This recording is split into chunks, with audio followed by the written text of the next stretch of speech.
Bonjour à toutes et à tous de nouveau. J'aimerais maintenant aborder un sujet qui peut sembler très banal et peut-être un petit peu basique, mais qui, en fait, je l'espère, à travers ce discours, vous allez découvrir, cache beaucoup d'enjeux internationaux, géopolitiques.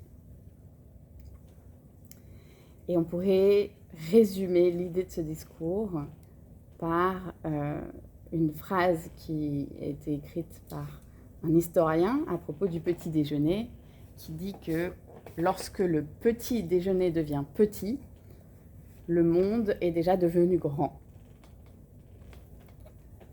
En fait, ce qui est peut-être un peu surprenant, en tout cas ça l'était pour moi quand je l'ai appris, c'est que le petit déjeuner tel qu'on le connaît en France, et je vais parler d'un point de vue français ici, est une histoire assez récente en fait, puisque ça fait que à peu près 3 siècles que le petit déjeuner tel que je le connais moi dans mon contexte français existe, c'est-à-dire ce petit déjeuner qui est caractérisé par surtout des boissons, du café, le chocolat et le thé, puisque en fait ce petit déjeuner à base de café, chocolat et thé, vous pouvez vous imaginer qu'il n'existait pas avant que les grands voyages aient lieu, puisque le chocolat, ça ne pousse pas à côté de Paris.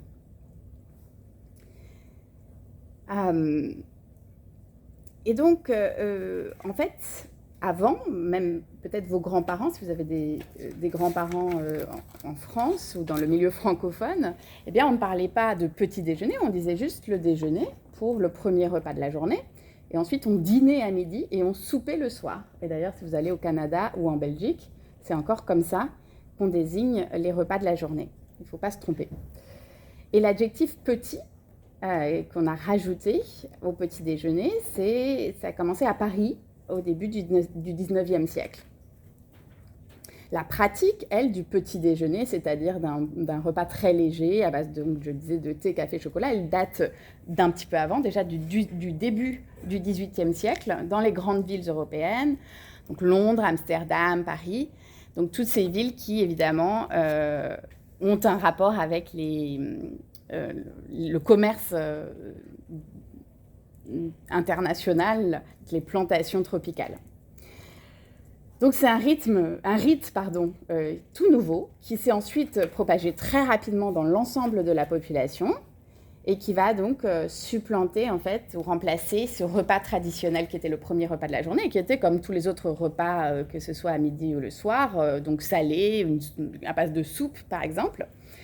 Et le matin, donc ce repas qu'on appelait déjeuner, donc rompre le jeûne, déjeuner, on le dédouble avec un autre petit repas avant, à base de boissons tropicales, qu'on appelle le petit déjeuner. Et après, on va appeler le deuxième repas le grand déjeuner, pendant assez longtemps, jusqu'au début du 19e siècle, et puis on a enlevé le grand. Alors, la spécificité aussi du petit déjeuner par rapport aux autres repas de la journée, c'est qu'il est peut-être moins collectif. On a moins tendance, en tout cas dans notre culture, à s'asseoir ensemble pour manger.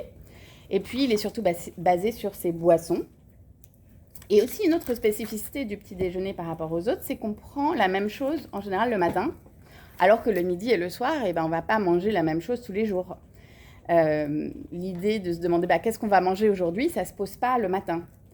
Et c'est d'ailleurs, on le voit dans les hôtels, il y a un buffet, en général on retrouve à peu près toujours les mêmes choses. Et on ne vous demande même plus si vous voulez du café ou du thé. En général, chacun va se servir parce qu'on a l'habitude, on a nos petites habitudes le matin. Et c'est aussi un enjeu de santé, le petit déjeuner, puisque après une longue nuit de jeûne, il faut manger, il faut surtout boire, parce qu'on a un déficit en eau après la nuit. Et c'est aussi un repas très codifié, très automatique finalement. On ne passe pas beaucoup de temps non plus au petit déjeuner, surtout depuis le 19e siècle, où on invente le réveil matin, et des horaires d'usine auxquels il faut se rendre à un temps précis, l'emploi du temps, etc. Je vais m'arrêter là.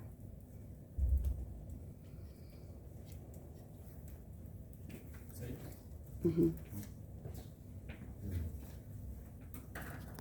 I could go on, but I don't know. C'est tellement français. Hein? C'est tellement français comme discours.